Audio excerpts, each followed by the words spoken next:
સમજીએ છીએ મહારાજ આ પૃથ્વી ઉપર આવ્યા તો ઘણા કે પરોક્ષ રીતે જ મહારાજને સમજતા હતા અને એ રીતે ભક્તિ કરતા. એનું શું માનવું? પણ આપણે આ રીતે મહારાજ એ સાક્ષાત પૂર્ણ પુરુષોત્તમ સર્વ અવતારી આ જીવનું કલ્યાણ કરવા માટે પૃથ્વી ઉપર આવ્યા છે અને એમના સંતો પણ આવા જ મહાન સમર્થ છે. એમને રહેવાનું ધામ છે.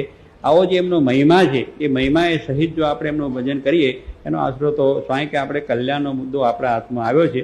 એમાં કલ્યાણના માર્ગમાં એને કંઈ સમજવાનું બાકી રહ્યું નથી.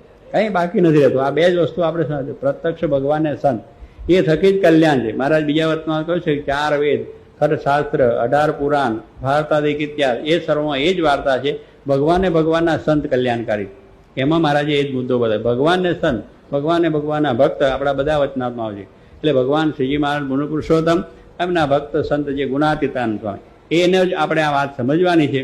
અને એ વાતની અંદર આપણને આ વાત સમજાવે છે કે એ થકી જ આપણું કલ્યાણ થવાનું છે. કારણ કે પ્રત્યક્ષ સિવાય તો અજ્ઞાન જાય નહીં.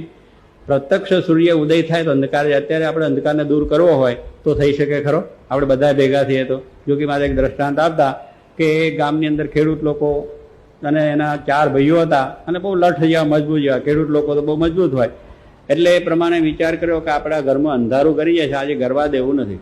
અંધારું ઘરમાં પેસી જાય છે, આજે એને પેસવા દેવું નથી ગમે એમ કરીને.